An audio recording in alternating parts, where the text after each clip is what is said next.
नमस्कार मित्रांनो, मराठी माणूस प्रदीप। भारतीय जनता पार्टीच्या पक्षामध्ये अशा काही उलथापालथीन अशा काही गोष्टी घडलेत की ज्या गोष्टी अनेकांना त्यावर विश्वास नसेल बसत किंवा अनेकांनी ते नाव इतक्या उग्रपणे नेहमी राजकारणामध्ये कधी पाहिलं नसेल, कारण हे नाव प्रसिद्धीपासून थोडंसं लांब आहे। भारतीय जनता पार्टीच्या महाराष्ट्र प्रदेशाध्यक्षपदी रवींद्र चव्हाण यांची निवड झाली, नियुक्ती केली मोठ्या सगळ्या नेत्यांनी त्यांच्या भारतीय जनता पार्टीच्या, आणि त्यांच्यावरती दाखवलेला एक विश्वास जो आहे तो विश्वास अनेकांच्या मनामध्ये प्रश्नचिन्ह उभा करतोय की रवींद्र चव्हाण का? भारतीय जनता पार्टीमध्ये तर बाकीचे अनेक नेते आहेत, पण रवींद्र चव्हाण का, याचं उत्तर आपण या सगळ्या व्हिडिओमध्ये पाहणार आहोत। ठाणे जिल्ह्याने महाराष्ट्राला अनेक दिग्गज नेते दिले, मग त्यामध्ये तुमचे ठाणे जिल्ह्याचे रामभाऊ म्हाळगे असतील, रामभाऊ कापसे असतील, अशोकराव मोडक असतील, आणि आता डोंबिवलीकर आणि डोंबिवलीतून येणारे आणि महाराष्ट्राला विचारात पाडणारे आणि महाराष्ट्रावर स्वतःच्या राजकारणाची, मी काय म्हणतोय एकदम व्यवस्थित आहे का, स्वतःच्या चांगल्या उत्तम राजकारणाची आणि स्वतःच्या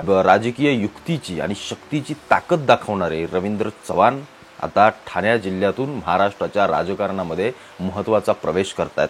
भारतीय जनता पार्टीच्या प्रदेशाध्यक्षपदी नियुक्ती होणं म्हणजे छोटी बाब नाहीये, लक्षात ठेवा। भारतीय जनता पार्टी म्हणजे आता सध्या देशातला सगळ्यात महत्त्वाचा आणि ताकदीचा पक्ष आहे। याच ठाणे जिल्ह्यामध्ये एकनाथ शिंदेंसारखा एक महत्त्वाचा महाराष्ट्रामधला अत्यंत महत्त्वाचा नेता आहे, पण या नेत्याबरोबर यांचं रिलेशन जे लव्ह हेट रिलेशनशिप ज्याला म्हणतो, की प्रेम, कधी दुस्वास, कधी दुश्मनी, या सगळ्या गोष्टी आणि त्यांना अंगावर घेणं, त्यांच्यामध्ये जी क्षमता आहे गनिमीगावा करण्याचं आणि शिवसेना सारख्या एका महत्त्वाच्या प्रादेशिक पक्षाला थोपवून धरण्याचं काम आणि त्याची क्षमता रवींद्र चव्हाणांमध्ये आहे, आणि हीच गोष्ट देवेंद्र फडणवीसांनी ओळखली, लक्षात घेतली आणि त्यांना प्रदेशाध्यक्षपदी नेऊन बसवले। रवींद्र चव्हाण म्हणजे अत्यंत साधा माणूस, साधी राहणी, तुम्ही त्यांच्या सगळ्या पेहरावाकडे जरी बघितलं तरी वाटणार नाही की हा माणूस एक उत्तम नेता आहे, उत्तम राजकारणी आहे, प्रसिद्धीपासून थोडंसं लांब राहणार आहे। आणि सगळ्यात महत्त्वाची गोष्ट म्हणजे वरच्या मोठ्या त्यांच्या पक्षातल्या राजकीय लोकांचं त्यांच्यावरती असलेला विश्वास आणि त्यांच्यावरती जी काही त्यांचा एक ठाम असा हे आहे, त्याच्यामुळं रवींद्र चव्हाणांचं नाव पुढे आलं आणि रवींद्र चव्हाण महाराष्ट्र प्रदेशाध्यक्षपदी येऊन बसले। मागच्या काळामध्ये कल्याण, डोंबिवली महानगरपालिका असेल, तुमची लोकसभा असेल किंवा पालघर असेल, सिंधुदुर्ग असेल, रायगड असेल, या बाकी आजूबाजूच्या सगळ्या जिल्ह्यांच्या निवडणुकीमध्ये रवींद्र चव्हाणांनी दाखवलेली जादू आणि त्यांनी केलेलं काम वरिष्ठांना एवढं आवडलं किंवा त्यांच्या संपूर्ण गनिमी कावाने त्यांच्या राजकीय सगळ्या म्हणजे नेरेटिव्ह पसरवण्याचं काम जर उत्तम भाजपामध्ये कोण करत असेल तर ते रवींद्र चव्हाण हे नाव पुढे दापसू। आपल्याला अनेकांना त्यांच्याबद्दल इतकं माहीत नाहीये, पण रवींद्र चव्हाण हा भारतीय जनता पार्टीचा कणा आहे असं म्हणायला काही हरकत नाहीये। डोंबिवलीमध्ये राष्ट्रीय स्वयंसेवक संघासोबत काम करणं, त्यांचे ते स्वयंसेवक आहेत, आणि या संघासोबत काम करत असताना त्यांनी जी काही पक्षाची जबाबदारी पेलली ती अत्यंत महत्त्वाची आहे, वाखण्याजोगी आहे, ती दाखवण्यासारखी आहे, कारण डोंबिवली हे RSSचा सगळ्यात महत्त्वाचा शहरी भागातलं एक प्रमुख ठिकाण आहे। तिथं सर्वात जास्त RSSचे स्वयंसेवक आणि सगळी लोक तिथं काम करतात आणि रवींद्र चव्हाण या सगळ्या लोकांचं नेतृत्व करतात।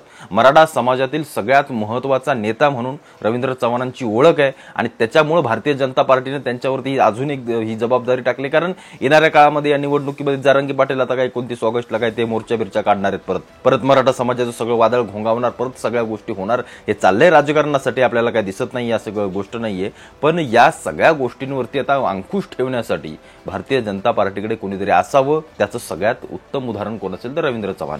त्याच्यामुळे प्रदेशाध्यक्षपदी त्यांना आणून ठेवणं, कारण एक गोष्ट लक्षात घ्या, पण राजकारणामध्ये जो नेता पुढे येऊन बोलतो तोच सगळ्या गोष्टी करतो असं नाही, त्याच्या मागे जी काही लोक असतात आणि जे काही नेरेटिव्ह पसरवणं असतं, राजकारण चालवणं असतं, सगळ्या भूमिका आखणं असतं, त्याचं उत्तम काम भारतीय जनता पार्टीमध्ये कोण करतंय तर ते रवींद्र चव्हाण आहेत। याआधी रवींद्र चव्हाणांना भारतीय जनता पार्टीने अनेक जबाबदाऱ्या दिल्या। कोकण प्रभारी 2016ला त्यांना केलं, त्याच्यानंतर प्रदेश महामंत्री त्यांना 2020ला केलं, विधानसभा निवडणूक यंत्रणा प्रमुख 2024ला केलं, आणि त्या निवडणुकीमध्ये भारतीय जनता पार्टीने जे काही घवघवीत यश मिळवलं ते काय आपल्या सर्वांपासून दूर नाहीये, आणि आता भारतीय जनता पार्टीचे महाराष्ट्र राज्याचे प्रदेशाध्यक्ष म्हणून त्यांच्यावरती जबाबदारी सोपवली। आता ही सोपवण्याचं कारण काय असेल, कारण त्यांनी जे काही कामं आतापर्यंत केली, जे काही त्यांनी ताकद आपली दाखवली, मागे राहून प्रसिद्धीपेक्षा लांब राहून खरोखर उत्तम अशी लोक मानली पाहिजेत, कारण आणि नेते म्हटलं की प्रसिद्धी हवी असते, अशा सगळ्या गोष्टी बाजूला सारून फक्त पक्षासाठी काम करणं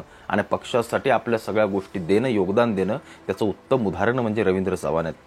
उद्धव ठाकरेंचा महाविकास आघाडीचं सरकार असो किंवा यांच्यासोबत असणारं शिंदे सरकार असो, या सगळ्या दोन्ही सरकारांमध्ये ग्राउंड झिरोचं जे काम रवींद्र चव्हाणांनी केलंय आणि या सगळ्या गोष्टीची छाप देवेंद्र फडणवीसांनी वरच्या नेतृत्वावरती यांनी पाडल्या, त्याचं उत्तम त्यांना जे काही फळ मिळालंय ते प्रदेशाध्यक्षपद आहे. पण अनेक जण म्हणतील मग भारतीय जनता पार्टीमध्ये इतके दिग्गज नेते आहेत तरी त्यांना सगळ्या गोष्टी का केलेल्या आहेत. पण एक गोष्ट तुम्हाला लक्षात घ्या, एक गोष्ट तुम्हाला सांगतो, भारतीय जनता पार्टीमध्ये किंवा भारतीय जनता पार्टी हा पक्षामध्ये नेहमी उत्तम कौशल्यालाच पुढे घेतलं जातं असं अनेकदा आपण पाहिलंय. अनेक अशी उदाहरणं आहेत. त्यांच्यामध्ये जो नेता ज्या ज्या गोष्टीसाठी लायक आहे त्याला तिथे आणलं जातं, तिथं त्याला ठेवलं जातं. जसं या काँग्रेसमध्ये नाहीये, शरद पवार गटामध्ये नाहीये की माझा पोरगा माझ्या सगळ्या म्हणजे घरानं त्यांचं सगळं चालत राहतं. पण भारतीय जनता पार्टी असा एक त्या सगळ्या गोष्टींना डावा ठरणारा पक्ष आहे की आम्ही आमच्या नेतृत्वाला किंवा आम्ही ज्याच्याकडे जी काही क्वालिटीज आहेत त्या सगळ्या लोकांना मी त्या पदांवरती ठेवू आणि रवींद्र चव्हाणांना जे काही ठेवलंय ते त्यांच्या उत्तम, मी जसं मगाशी तुम्हाला सांगितलं, त्यांच्या क्वालिटीजमुळे त्यांना आज इथं प्रदेशाध्यक्ष पदावर आणून ठेवलंय. 2009 पासून अत्यंत विक्रमी मताने 4 वेळा आमदार होऊन रवींद्र चव्हाणांनी जी काही आपली ताकद आपल्या मतदारसंघामधली दाखवली आहे. रवींद्र चव्हाण म्हणजे कुठले सहकार मंत्री, रवींद्र चव्हाण म्हणजे कुठले भारताचे मोठे नेते आणि मग त्यांच्या सगळ्या जादूवरती त्यांच्या याच्यावरती सगळं होते नाही.